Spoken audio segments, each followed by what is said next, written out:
السلام علیکم ورحمۃ اللہ وبرکاتہ۔ حامد و مصلی اما بعد، سامعین کرام، اللہ کے رسول صلی اللہ علیہ وسلم نے فرمایا ان الرقیٰ والتمائم والتوالہ شرک۔ اللہ کے رسول صلی اللہ علیہ وسلم نے اس حدیث میں تمائم کا ذکر کیا، جو کہ تمیمہ کی جمع۔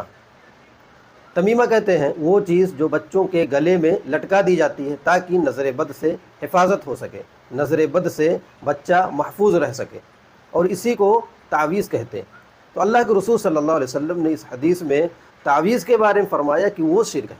حالانکہ یہ عمومی حکم نہیں ہے، بلکہ کبھی یہ شرک ہوتا ہے اور کبھی یہ ناجائز اور حرام ہے، اس میں تفصیل ہے۔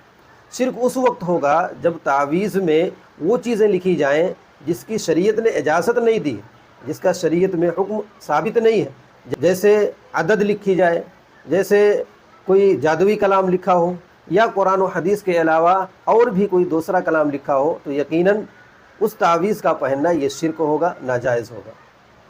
لیکن اگر اس تعویذ میں قرآنی آیتیں لکھی ہوئی ہیں، اس تعویذ میں دعائے معصورہ احادیث لکھے ہوئے ہیں، یا اللہ رب العالمین کے اسماء و صفات لکھے ہوئے ہیں، تو یقیناً وہ شرک نہیں ہوگا، کیونکہ اس سے شفا حاصل کیا جا سکتا ہے۔ لیکن لکھ کر کے لٹکانا یہ جائز ہے یا نہیں جائز ہے؟ تو راجح قول کے مطابق یقیناً یہ ناجائز ہے اور حرام کام ہے، اس وجہ سے کہ اس سے ایک بڑے شر کا دروازہ کھلتا ہے۔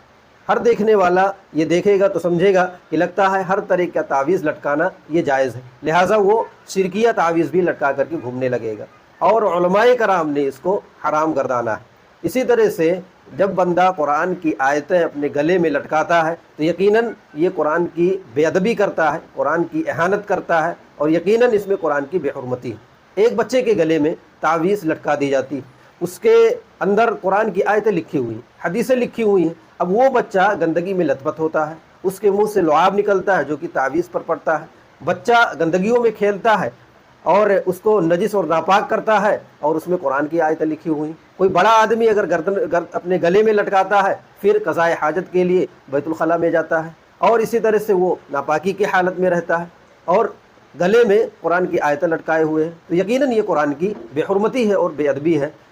اگر کوئی غیر مسلم قرآن کی بے حرمتی کرتا ہے، قرآن کو جلا دیتا ہے، کچل دیتا ہے، تو ہماری ایمانی غیرت بھڑک اٹھتی ہے۔ لیکن ہم خود اپنے گھروں میں جب قرآن کی بے ادبی کرتے ہیں تو اس وقت ہمارا ایمان کہاں چلا جاتا ہے؟